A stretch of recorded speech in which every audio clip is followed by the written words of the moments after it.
Coucou tout le monde, aujourd'hui on se retrouve pour une vidéo spéciale bain libre. Alors je sais pas si vous connaissez, mais moi ça a été une découverte et franchement je regrette pas du tout de l'avoir adopté.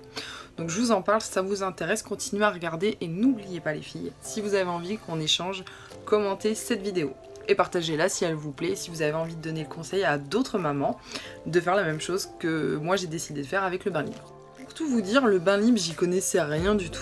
En plus, quand on est arrivé avec bébé de la maternité, on m'avait dit voilà, t'es pas obligé de faire des bains tous les jours, donc plutôt privilégie peut-être le bain une fois tous les 3 jours. L'eau est très calcaire par chez moi, et c'est vrai que bon, c'est un tout petit être. Donc je me suis dit bon, on va essayer de faire quelque chose tous les 3 jours. Donc au départ, moi ce que j'ai préféré, c'est faire les bains à 2. Au moins on peut vraiment prendre bébé en main. Déjà Kali c'était pas forcément très plaisant dans l'eau, il se sentait pas forcément à l'aise, que très étonnant, mais du coup ça devenait un peu stressant aussi pour moi parce que bon, on va pas se cacher, quand c'est votre premier bébé, en tout cas ça l'a fait pour moi. Et j'avais vraiment peur qu'il arrive quelque chose dans le bain. Donc j'avais ce stress et je pense que bébé le ressent. Mais c'est vrai que le bain à 2, c'est bien quand on a du temps, mais quand on n'en a pas, eh bien du coup on privilégie sinon la baignoire. Alors on m'avait dit t'embête pas, prends une baignoire basique. Donc moi j'avais de la chance, ma belle-sœur était avec moi. Elle m'a passé la baignoire de sa dernière, sa petite dernière qui a 3 ans donc qui a plus besoin de baignoire. Et c'est vrai que bon, je l'ai utilisée. Mais franchement, eh ben, je préférais largement le bain avec bébé, c'était beaucoup plus facile, plus fluide. Il y a trop de manutention à faire avec une baignoire, c'est pas pratique, enfin, j'étais pas forcément à l'aise. Donc je me suis rappelé de tous les conseils qu'on m'avait donnés sur TikTok, oui parce que c'est une application que j'utilise énormément et qu'il y a beaucoup de mamans qui m'ont connue justement avec ce réseau social quand j'étais enceinte. Et c'est vrai que je me suis dit, bah vraiment vas-y fonce et essaye de voir si cette technique pourrait te plaire. Donc je suis partie me renseigner sur la technique du bain libre. Dès la première fois que j'ai commencé le bain libre, je peux vous le dire, mais alors c'est sûr à 100%, je ne reviendrai pas en arrière, je ne reprendrai plus jamais de baignoire. C'est vrai que la baignoire au final on l'a mis au placard très rapidement parce que bah rien de plus simple. Donc pour celles qui ne connaissent pas la technique, bon, moi cette pratique là je l'ai mis en place on va dire après son premier mois. Je l'ai pas fait son premier mois, c'était entre les bains avec bébé ou dans la baignoire. Donc on a commencé ça après son premier mois. Donc moi je mettais une serviette au tout début dans le fond de la baignoire. Un tout petit peu d'eau, donc il faut pas une eau trop haute parce qu'il faut pas que ça atteigne non plus les canaux des oreilles. Et une eau comme vous avez l'habitude avec vos bébés à 37-38 grand maximum. Donc on a mis ça en place, vous mettez bébé sur le dos. Mettez un petit peu si vous voulez votre bain moussant de bébé. Hein. Alors moi j'utilise soit Mustela, soit Biolane, je varie un petit peu entre les deux. Et ben vous faites la toilette de bébé. Alors pour celles qui vont me dire oui mais du coup comment tu fais pour le dos? Eh bien tout simplement je relève bébé, je lui frotte le dos, je lui frotte les fesses. Je le prends au pire sur mon bras quand il était plus petit, voilà je le prenais sur mon bras, je le frottais.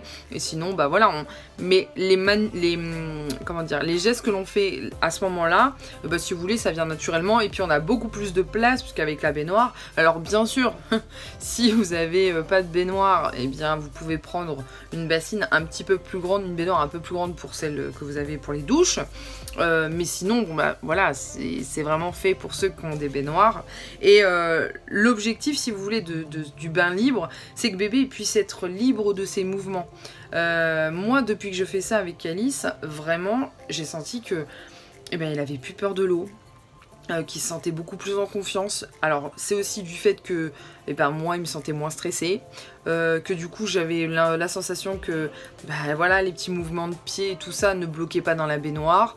Donc je suis sûre à 100% que c'est une technique qui n'est pas nouvelle, ça c'est clair, mais qui en plus fera de nouvelles heureuses, parce qu'au final, bon bah voilà, au début on utilise la serviette, alors c'est sûr qu'il faut rincer, il faut relaver et tout, mais bon, avec le linge de bébé on en fait souvent, hein, des lessives. Alors du coup j'ai juste adapté une chose, c'est que j'ai changé les serviettes de bain, j'ai pris ce qu'on appelle un tapis anti-dérapant, j'en ai trouvé un en rayon bébé avec des tout petits images de baignoire, hein, quelque chose adapté pour bébé. Et je l'ai mis au fond et au final, alors c'est vrai que il y en a qui vont me dire ouais mais la serviette c'est un peu plus molletonné, vous pouvez continuer, mais moi en tout cas bébé là ne se plaint pas, il n'y a pas beaucoup d'eau, il gigote pas trop encore, donc il se retourne pas. Donc pour celles qui auraient peur, bah c'est pareil, vous pouvez aussi mettre simplement votre main sur le ventre de bébé pour le canaliser un peu. Et mais concrètement voilà, moi j'ai pas de soucis avec lui, tout se passe bien. Donc si vous voulez voir, eh ben, je vais vous montrer juste à la fin de cette vidéo ma petite installation avec bébé. Et pour celles qui n'ont pas encore testé, qui voudraient le tester, je vous dis juste une chose, c'est lancez-vous. C'est vraiment le top de chez top. Et si vous avez besoin de conseils, si vous avez encore besoin de temps aussi, bah c'est normal. Mais n'hésitez pas, échangez, commentez et partagez la vidéo avec d'autres mamans qui auraient envie de faire autrement. Et je vous invite vraiment à prendre cette technique parce que c'est vraiment, pour moi en tout cas, ça a été une véritable découverte. Je ne connaissais pas et je reviendrai jamais à la baignoire. Alors voilà le fameux tapis antidérapant que je mets au fond de la baignoire. Quand je vais faire prendre le bain à mon petit loulou, j'installe bien mon tapis. Alors bien sûr, hein, vous désinfectez bien votre baignoire, hein, ça j'ai envie de dire, ça va de sens. On fait couler l'eau à 37 centilitres, tout simplement. On rajoute le petit thermomètre comme votre baignoire. Après, bah, vous préparez vos soins que vous allez utiliser pour bébé. Moi, j'ai pris Mustela, gel lavandou avec la notion d'avocat. C'est un produit que je recommande. D'ailleurs, si certaines ont des problèmes de croûte de lait pour leurs petits, je ferai une autre vidéo justement où je parlerai de comment j'ai pu traiter ça assez rapidement. Vous prenez aussi le petit shampoing. Et après, on met bébé. Donc comme vous voyez, on ne met pas de l'eau au niveau de ses oreilles. Et c'est vraiment juste un fond d'eau, hein. Vraiment un fond d'eau. Il prend que l'eau. En tout cas, c'est l'éclate. Et pendant les fortes chaleurs, franchement, c'est le top.